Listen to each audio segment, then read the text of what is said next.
నూతక్కిలో ఆక్రమణకు గురైన దేవాదాయ శాఖ భూములను స్వాధీనం చేసుకున్నారు. రిపోర్ట్. మంగళగిరి మండలం నూతక్కి గ్రామ శ్రీ శక్తేశ్వర స్వామి దేవస్థానానికి చెందిన ఆక్రమిత వ్యవసాయ భూమిని దేవాదాయ, రెవెన్యూ, పోలీసు శాఖల అధికారులు శుక్రవారం స్వాధీనం చేసుకున్నారు. పెదకాకాని దేవాదాయ శాఖ క్రిమినల్ కోర్టు ఉత్తర్వుల మేరకు గ్రామ ప్రజలు, భక్తుల సమక్షంలో ఉదయం 10 గంటల నుండి ఈ స్వాధీన ప్రక్రియను ప్రారంభించారు. నూతక్కి గ్రామ సర్వే నంబరు 218లో గల మొత్తం 4.33 ఎకరాల సెంట్ల భూమికి సంబంధించి గత 2018 నుండి దేవాదాయ శాఖ కోర్టులో వివాదం నడుస్తుండగా అందులోని 1 ఎకరం 56 సెంట్ల భూమి గత 60 సంవత్సరాలుగా అన్నపరెడ్డి సీతామహాలక్ష్మి ఆధ్వర్యంలో ఆక్రమణకు గురై ఉంది. ఈ ఆక్రమిత భూమిని అధికారులు నేడు పూర్తి స్థాయిలో తమ ఆధీనంలోకి తీసుకున్నారు. ఈ స్వాధీన కార్యక్రమంలో దేవాదాయ శాఖ సహాయ కమిషనర్ జి. మాధవి, దేవస్థానం ఈవో విజయలక్ష్మి, శివాలయం EO Namani Gopi, Nuthakki temple EO Pramilarani, EO Srinivasa Singh మరియు దేవస్థాన అభివృద్ధి కమిటీ సభ్యులు పాల్గొన్నారు. స్వాధీనం చేసుకున్న ఈ భూమిని దేవాదాయ శాఖ చట్ట ప్రకారం త్వరలోనే బహిరంగ లీజుకు ఇచ్చి కౌలుకు కేటాయించనున్నట్లు అధికారులు వెల్లడించారు. ఈ ఆపరేషన్ను విజయవంతం చేసినందుకు తోటి డిపార్ట్మెంట్ సభ్యులందరికీ ఉన్నతాధికారులు ప్రత్యేక ధన్యవాదాలు తెలియజేశారు. శ్రీ శక్తేశ్వర స్వామి దేవస్థానం నందు నేను ఈవోగా పనిచేస్తున్నాను.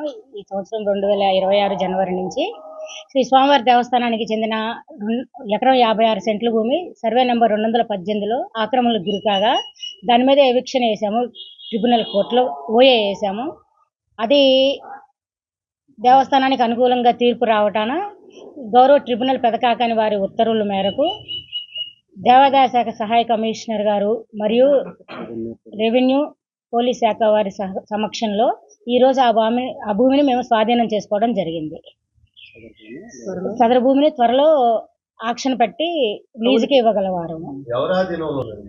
అన్నపరెడ్డి సీతామహాలక్ష్మి వైఫ్ ఆఫ్ సాంబిరెడ్డి గారి ఆధీనంలో ఉంది. ప్రస్తుత మార్కెట్ వాల్యూ ప్రకారం ఈ భూమి సుమారు 3 నుంచి 4 కోట్ల దాకా ఉంటుంది అని అంచనా. లేదు సార్, వాళ్ళే తీసుకున్నారు, కౌలుకే ఇచ్చారు.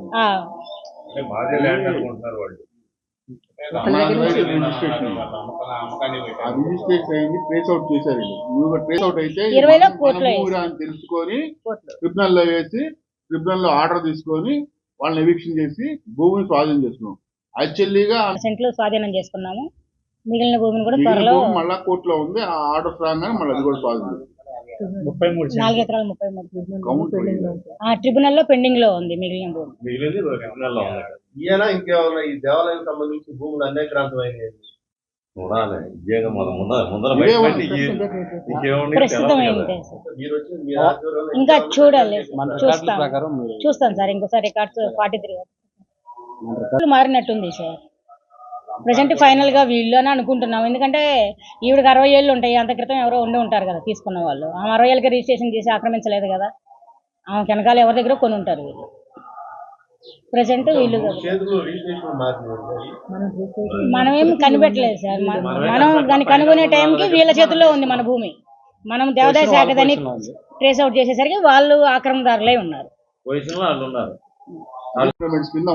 జనరల్ గా పెద్దలు రాస్తారు, రిజిస్ట్రేషన్ చేస్తారు దేవాలయ భూములు.